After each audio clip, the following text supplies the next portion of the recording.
In the traditional canon of the West, Plato's magnus opus on cosmology, Timaeus, stands in a preeminent place. The fact that modern scholars attribute to this work more intellectual evil than any text except the revelation of John, as one put it, is an indication of its significance to traditional ideas in Western civilization. It was pivotal to the pre-modern worldview. In medieval Christendom, it was received as an inspired commentary on the book of Genesis and regarded as all but scripture. In profane terms, it has the distinction of having been in continuous publication for nearly 2,400 years, and the wealth of its ideas still manages to excite some scientific minds beyond merely historical interest. By reputation, it's a deeply esoteric text, placed by the Neoplatonists at the centre of the Platonic corpus and regarded by them as the key to the divine Plato. The whole Platonic tradition has been nurtured on its teachings. The purpose of this present talk is to introduce aspects of this text that usually escape attention and yet are vital for appreciating the depth of the wellsprings from which Plato has drawn his doctrines. Modern commentaries are little use in this regard.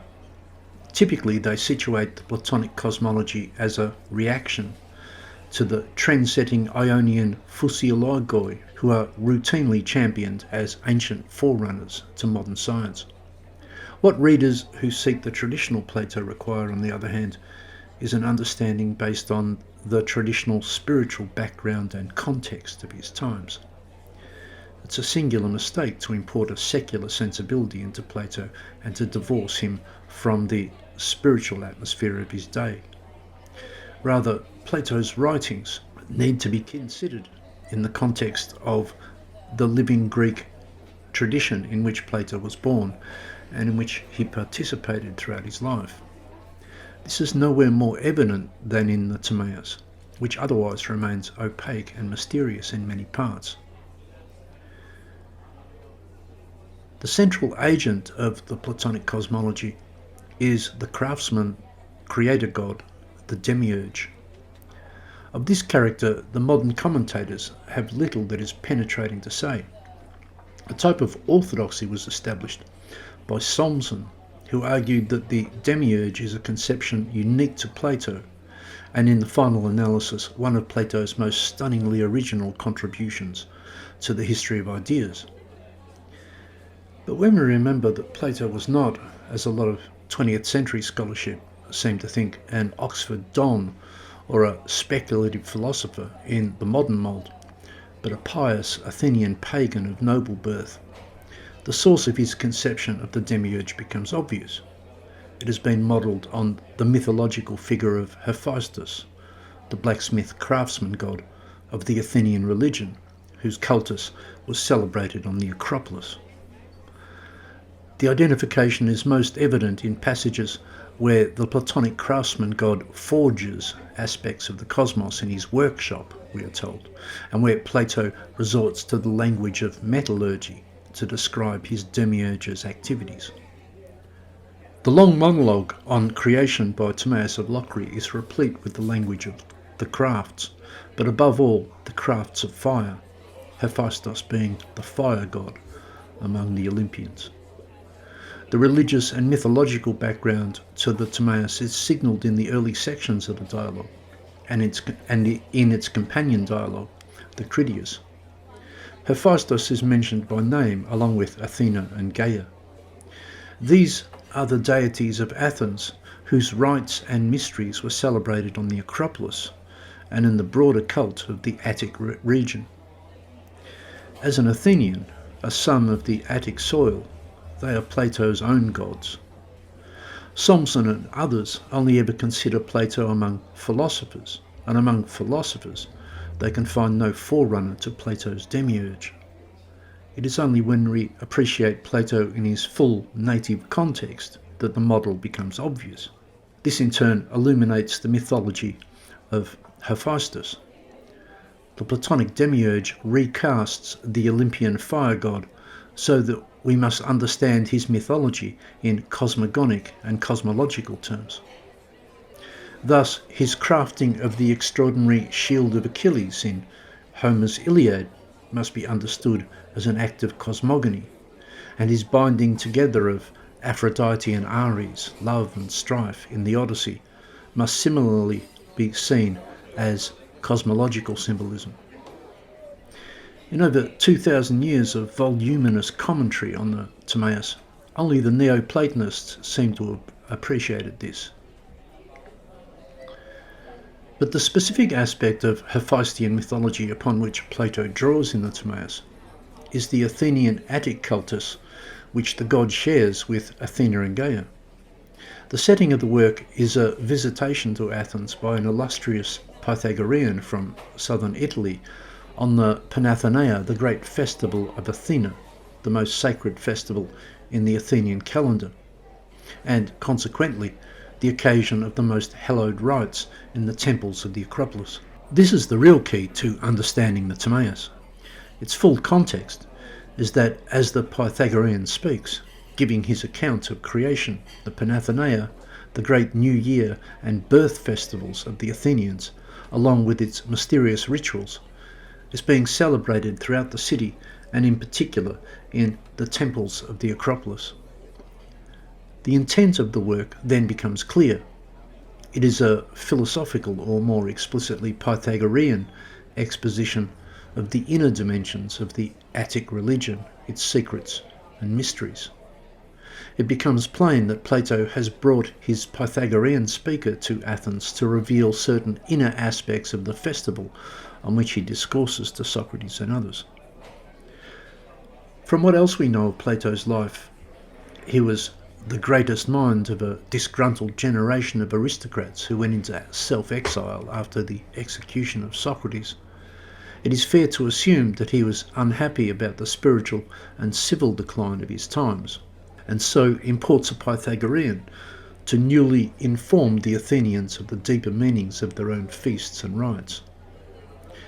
But it would be wrong to regard Plato as in any way a radical reformer. His purpose is to rectify. According to traditional accounts, during his self-exile he visited Egypt, southern Italy and other strongholds of traditional teaching. In the Timaeus he brings these old contacts to Athens on the occasion of the city's most sacred rites. The portrait of the demiurge is not in any way a bold, new innovation in the history of ideas. It is a development in the mode of the philosopher-poets, of the Hephaestion mythologium in its fullness, a drawing out, not a departure. Plato proposes returning to the roots of the Athenian religion in order to revivify it in the intellectual idiom of his day. It is important to recall that, despite the drama and of the trial and death of Socrates, all the evidence tells us that Plato remained a patriotic and pious Athenian to the end of his life, and as well to remember that his academy had no resemblance to a modern secular university, but was a registered theasos, officially integrated into the state religion of the city, and was situated in an olive grove sacred to Athena herself, and conducted rites and sacrifices according to tradition and law. The Platonic enterprise was to articulate the Greek tradition in and to the times, a deeply traditional and conservative endeavour, not to subvert or to overthrow it with innovations. The particular mythology and religious cult that Plato wants his visiting Pythagorean to illuminate with a renewed profundity is the autochthony cult, to which the Athenians and the people of Attica laid claim. The Athenian boast was that they, of all Greeks, were children of the Attic soil, natives, aboriginal in the fullest sense, born from the soil of the land just like the plants and the trees. In Plato's time, in the context of Athenian mercantile colonialism, this boast carried the extra implication that other Greeks should submit to Athenian authority and power. That Plato has a Magna Grecian from well-governed Lockery, as he calls it, in Athens, To discourse on the true or inner meanings of the Athenians' own festival is then counter-colonial. Plato is concerned to refill the forms of the Athenian religion with understandings from the periphery of the Greek world, in contrast to the exploitation and subsequent emptying these forms into a purely exoteric imperialist ideology. Athena and Poseidon, the other deity whose rites were celebrated on the Acropolis, were air and water deities respectively, and had become emblematic of Athenian naval might, the wind and waves that carry Athenian merchandise afar. During the procession that accompanied the Panathenaea, the citizens of Athens hauled a ship draped in a woven peplos as a sail around the streets of the city and up the steep slopes of the Acropolis to the temples of the city's gods. In Plato's Athens, this represented the twin powers of Athena and Poseidon, the cloth of the weaving goddess, the ship of the sea god, who championed the city's empire through unmatched naval strength. Timaeus of Western Locri, a small Greek outpost on the foot of the Italian peninsula, is in Athens on the Panathenaea to tell his hosts that the rites and symbols of the festival are about something far more profound. In particular, the boast of autochthony has a deeper spiritual and cosmological dimension, beyond being merely a device of ethnic chauvinism. Autochthony is the subject of the most sacrosanct secrets of the Acropolis cult, and it is Plato's purpose to restore understandings of its deepest and therefore most universal significance. The great secret of the Acropolis cult has been preserved by the Church Fathers in their assault on pagan religion. Despite every claim to her virginity, they tell us, the goddess Athena had in fact secretly been the bride of Hephaestus, and she had had a son by the fire god, the solar serpent child Erechtheus, ancestor of the Athenians, in whose honour Athenian children were given a gold serpentine necklace at birth. The fact of Athena's motherhood, however, was only known to the priests and priestesses of the cultus, and was otherwise covered over by a story that made Athena not the mother but the foster mother of the solar child. In this story, the amorous fire god accosts the virgin goddess, who successfully repels him, but not before the god ejaculates his fiery seed upon her leg. Athena then wipes the semen with a tuft of wool, and throwing it to the earth, impregnates the goddess Gaia. It is then Gaia who gives birth to the solar child, who therefore is autochthonous, born from the soil, from the earth.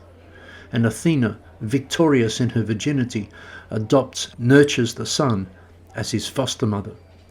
It is a myth of surrogate motherhood. The Athenians habitually regarded themselves as earthborn and Athena as their foster mother and patroness. But this Athenian patriotic mythology centred on the ambivalence of surrogacy and on hiding the secret motherhood of supposedly virgin Athena. The Roman Vesta cult was a duplication of the Acropolis fire cult, but while in the Roman derivative we find a virgin priesthood, in Athens the virgin goddess Athena was attended by married priestesses, guardians of the virgin's secret. Various aspects of the rituals at the Acropolis enacted or symbolically alluded to this secret. In essence, all of this is a variation on the primeval sky god's nuptial with the earth mother, with Athena as an air and cloud goddess, and hence the tufts of wool, distributing the sky god's seed. We see here the most primitive motifs of Attic agricultural mythology.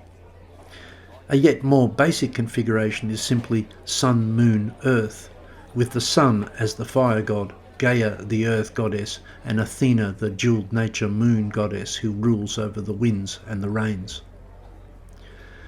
This mythology is transposed into a philosophical elemental cosmology in Timaeus of Locri's exposition on the Panathenaea. The mode of transposition is plain. The citizens of Athens, we are told, are the children of Hephaestus and Gaia. In Timaeus's contribution to the Feast of Discourse, as it's called, it is actually his purpose to bring the first human beings into creation as part of an ensemble of speeches with epic scope.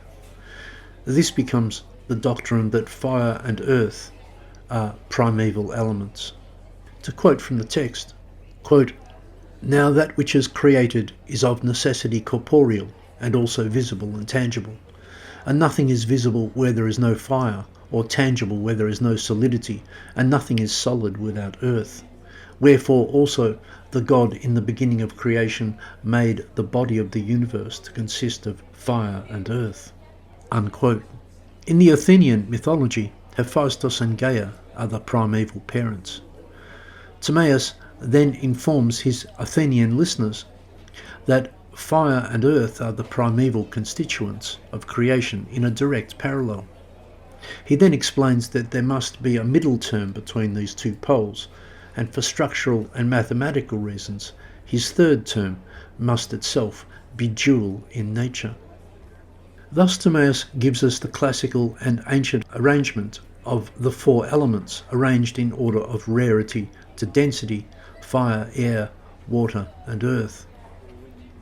To Athenian ears already alert to the Hephaestus-Gaia fire-earth equation, the further identification of air and water as Athena and Poseidon becomes obvious, if not explicit, and just as obvious that the remarkably masculine character of their goddess, like the dark and light of the moon, is a manifestation of the same duality of the middle term. Timaeus' exposition of the elements then becomes an illumination of the inner dimensions of what this pious Athenian mythology is actually about. Its true content is a sacred understanding of the origins and nature of the cosmos, from its metaphysical roots to its most physical components. Moreover, the four-element theory characteristic of the Sicilian and southern Italian philosophers and the doctrine of proportions enunciated by the Pythagorean sages of those regions is revealed as only another way of describing those things which the rites of the Acropolis enact in ritual and myth. In the Feast of Discourse, the Athenians contribute myth and legend and pious gestures. The Locrian brings philosophical illumination to this. This is how the teachings of the Timaeus should be understood, namely against a mythological and ritualistic background, much of which is only alluded to in the text. But the more we understand of this mythological and ritualistic background, the more the cosmology of Timaeus is itself illuminated.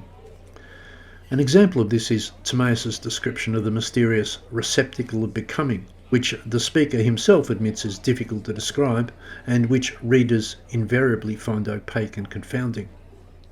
Timaeus has several attempts at defining this receptacle, employing numerous analogies, none of which seem particularly illuminating. The receptacle is compared to a mother firstly, but then to a nurse, and then, on a completely different tack, to the metal gold. Modern commentators will explain that Plato was himself confused about this, since these analogies seem arbitrary and contradictory, as if the author is struggling with an idea that is only half formed. But the source and also the coherence of this conception becomes evident when the text is considered in its Athenian mythological context. While the demiurge is modelled on Hephaestus, the perfectly passive receptacle is analogous to Gaia, and we suddenly recognise in Timaeus' description of the receptacle allusions to her cult and mythos. She is the passive maternal womb that receives the divine seed, who gives birth to the children of the soil and thereafter nurtures them on her bounty. The interplay of mother-nurse is the cultic ambiguity of Athena Gaia in surrogate motherhood. In a parallel use of symbols, Timaeus at one point describes the human brain as ploughland, surrounded by a stone fence, the skull, in which the demiurge sows divine celestial seeds. The source of the gold analogy applied to the receptacle also becomes clear. It is to be understood as an emblem of autochthony, for the autochthons Hesiod's golden race, as Plato tells us in the Republic. And metallic gold is the solar seeds of the golden race slowly incubating in the womb of the earth. The background to these otherwise odd aspects of Timaeus' exposition is again the Athenian autochthony cult. This is also the key to understanding Timaeus' description of human anatomy and physiology that in fact occupy the larger part of the text. One must remember that it is the primordial autochthon that he is describing, the original plant man and solar child, Erechtheus. This is why, for instance, Timaeus gives no account of the reproductive system until the very end, at which point the genitals are added to the primal man as a type of afterthought and as a consequence of generational decay. The original man was not yet touched by animal reproduction, but was autochthonous, born directly from the soil, the receptacle, from golden seeds in the manner of vegetation. In this respect, it must be understood that Timaeus is not describing an actual but an archetypal anatomy, and in this, anatomical analogies with such things as a winnowing basket, a cult object in the Attic Mysteries, provide the relevant clues. It is in these sections of the text that we find Timaeus comparing the human form to an upside-down tree. Such an analogy only makes sense in the context of the cult of the primal plant man. Timaeus draws out in a philosophical mode a body of cosmological science that describes the inner dimensions of the Athenian Attic manifestation of Greek religion. Finally, a further more crucial thing about this aspect of the Timaeus monologue, which in literary terms is deeply sonorous and incantatory in places, is that it is being recited on the Athenian New Year, and is itself a ritual invocation of a new cosmic order. In traditional reckonings, where the year is a symbol of the all, the new year is the day of creation, and thus it is the appropriate occasion for a dissertation such as the Locrian's. But in the plan of speeches he sets forward for us, it is his task to speak first and to bring the cosmos into creation by his words, so to speak, we are told. And from the cosmos bring forth the primeval citizens of Athens' ideal state, namely an idealized antediluvian Athens, which citizens will populate the speeches later in the program. Timaeus is not just to describe the creation, his words are to bring the creation into being. This is an age-old shamanic pattern. In the rites of the new year, the speaker calls or sings the cosmos into creation, being demiurge to his own tale. The new year is to the solar cycle what the day of creation is to the cosmic cycle. Speaking on the new year then, Timaeus is to call the primordial humans into being, just as the demiurge had done on the day of creation. This, of course, introduces resonant parallelisms that remove the Timaeus from the status of just an ordinary text, as author and God are assimilated into the same function, and creation and text become parallel, as Timaeus himself hints when he describes the atomic level of his cosmos by analogy with letters and syllables. It will be found, in fact, that the text itself is isomorphic to the proportions of the human form, as the French scholar Rémy Brague discovered, and so is literally an embodiment of the very things it describes. In these ways, the Timaeus behaves very much as a sacred text in the fullest sense, that is, having a microcosmic completeness and adequacy, which indeed it is, but to a religion that is now defunct. The Locrian's purpose was nevertheless to revivify universal meanings beyond the particulars of the Athenian predicament, and consequently the text's array of symbols is so primordial and fundamental that it has remained an unsurpassed account of traditional cosmological doctrines. To understand those doctrines, we merely need to appreciate its proper mythological and ritualistic background.